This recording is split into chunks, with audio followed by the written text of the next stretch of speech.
Kita bersama di dalam doa. Bapa di surga, kami bersyukur dan berterima kasih. Kami semua sudah siap untuk mendengarkan firman Tuhan. Di dalam Yesus Kristus, kami berdoa dan mengucap syukur. Amin. Shalom. Jemaat yang saya kasih di dalam Kristus,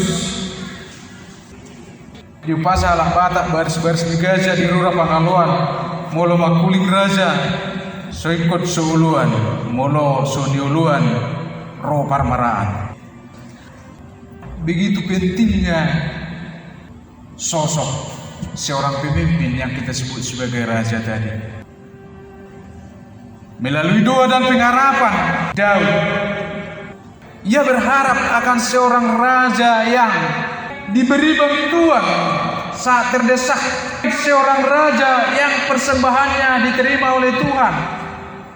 Dia merancangkan yang bagus yang tidak bisa dipikirkan oleh orang biasa. Dan kalau dia berperang, dia mengharapkan kemenangan ada di tangan raja yang dia dambakan. Doa dan pengharapan Daud yang kelak memerintah bangsa itu membawa umatnya tetap bermegah di dalam Tuhan. Kata kedua adalah kerajaan Allah. Seperti apakah kerajaan Allah itu? Beginilah kerajaan Allah itu seumpama orang yang menaburkan benih di tanah. Ia tidur. Setelah dia bangun, dilihatnya sudah bertumbuh, bertunas, dan juga berbuah. Songok kita namanya wasawit misalnya atau suasuanan. Di paruh kamu doh songok dia bertumbuh di akar naik. Sehari-hari tumbuh butik naik, sehari-hari barbar bunga, suhu diberi kamu terpanen. Kita tidak mengetahui secara detail, tetapi kita melihat hasilnya. Dalam Yohanes 18 ayat 36 dikatakan, kerajaanku bukan dari dunia ini. Ini perkataan Yesus bahwa kerajaan yang dimaksud di sini bukan seperti kerajaan dalam tipikal perjanjian lama yang kita lihat dari doa dan harapan Daud tadi. Sudahkah ada kerajaan Allah di dalam hatimu?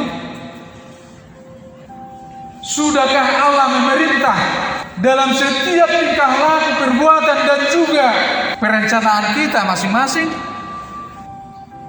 Dan kerajaan Allah yang seperti itu tidak terlihat. Dan itu hanya bisa diterima oleh iman. Iman yang bertumbuh di dalam Tuhan akan kelihatan dari buahnya. Dalam Matius 17 ayat 20 dikatakan, sesungguhnya sekiranya kamu mempunyai iman sebiji sesawi, kamu dapat berkata kepada gunung ini, pindah dari tempat ini ke tempat sana, maka gunung ini pun akan pindah.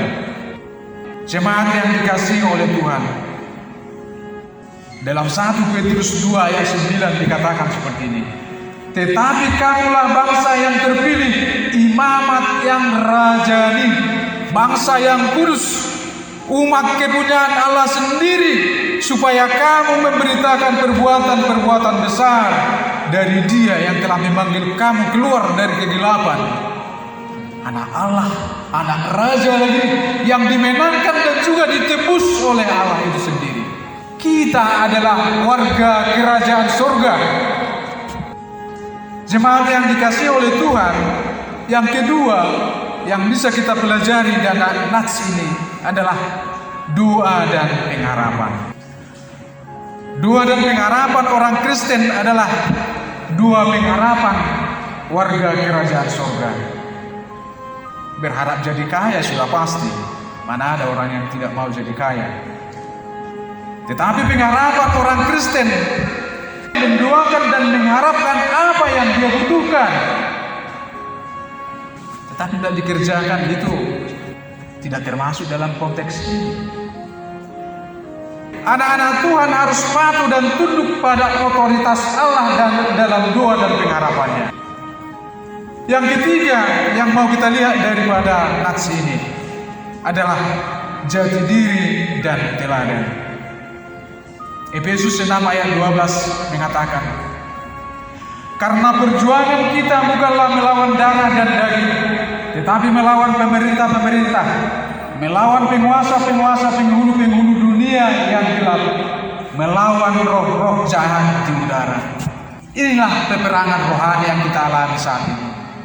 Bukan peperangan jasmani seperti yang dialami oleh Daud tadi, seperti raja-raja terdahulu. Tetapi kalau kita lihat pada zaman ini, Bapak Ibu, kita tidak bisa merasa nyaman-nyaman saja menurut saya. Dan saya pikir kita sebagai orang tua harus bisa juga mengikuti kemajuan ini, supaya kita bisa melihat, mengendalikan anak-anak kita memakai teknologi ini juga. Artinya, kalau kita lengah, mungkin hal-hal yang lebih maju lagi akan kita hadapi ke depan. Oleh karena itulah, dalam peperangan rohani ini, kita harus sungguh-sungguh menyerahkan diri kepada Tuhan. Banyak orang yang tertipu olehnya dalam kemajuan yang sekarang kita hadapi. Begitu pandainya iblis untuk memoles kelemahan ini, untuk menarik orang-orang yang percaya. Untuk inilah kita dibentengi dengan firman Tuhan. Orang-orang yang diurapi oleh Tuhan akan mendapat kemegahan. Kemegahan yang bukan seperti yang ditawarkan oleh dunia, tetapi kemegahan yang diberikan oleh Tuhan kepada kita. Kemegahan yang tidak berkesudahan oleh rasa dan juga keduniawian. Kemegahan yang tidak tergantung kepada nafsu, harta dan kemewahan tadi. Dan itulah kelebihan kita yang hadir di sini mendengarkan firman Tuhan. Kamu adalah anak raja yang tunduk pada otoritas Allah.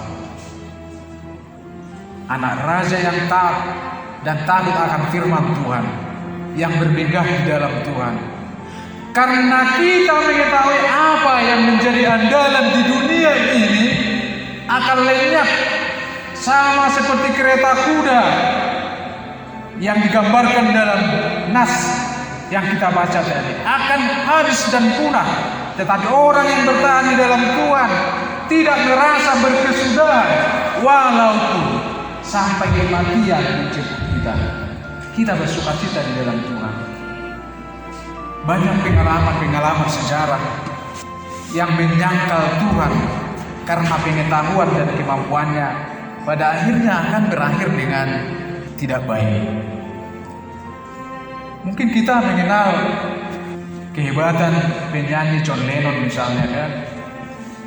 Ketika dia menapak ke arah popularitas yang tinggi, dia menyamakan dia bahwa dia lebih daripada Tuhan kita. Atau William Tyrrell yang membuat kapal Titanic, bahkan Tuhan pun katanya tidak bisa mencelakai kapalnya. Nah, ini seperti apa? Pengalaman-pengalaman seperti itu harus kita maknai, supaya kita semakin berhikmat. Alangkah lebih baik jika kita belajar dari pengalaman orang daripada pengalaman kita sendiri. Itu prinsip belajar. Yang terakhir yang mau dikatakan dalam firman ini adalah rajinlah mendoakan pemimpin, supaya kita bermegah di negara kita ini. Kewajiban kita adalah hormat dan taat kepada pemerintah. Kita wajib mendoakan raja. Kita sebagai warga negara Indonesia, tetap juga sebagai warga kerajaan surga. Hendaknya prinsip seperti inilah yang kita tempatkan di mana pun, di lingkungan kita, di pekerjaan kita.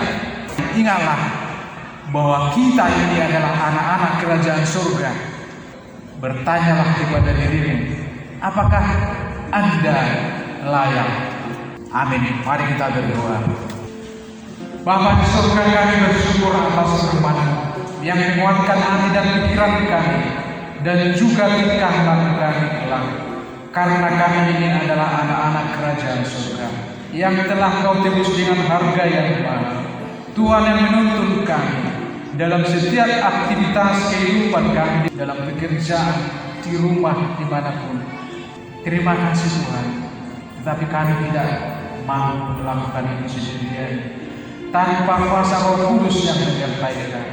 Kami yakin dan percaya jemaat yang hadir pada saat ini dikuatkan dan juga dimeteraikan oleh Firman-Mu, sehingga mereka dan kami semuanya mendapat semangat yang baru sebagai anak-anak Tuhan. Terima kasih Tuhan atas semuanya itu. Di dalam Yesus Kristus kami berdoa dan mengucap syukur. Amin.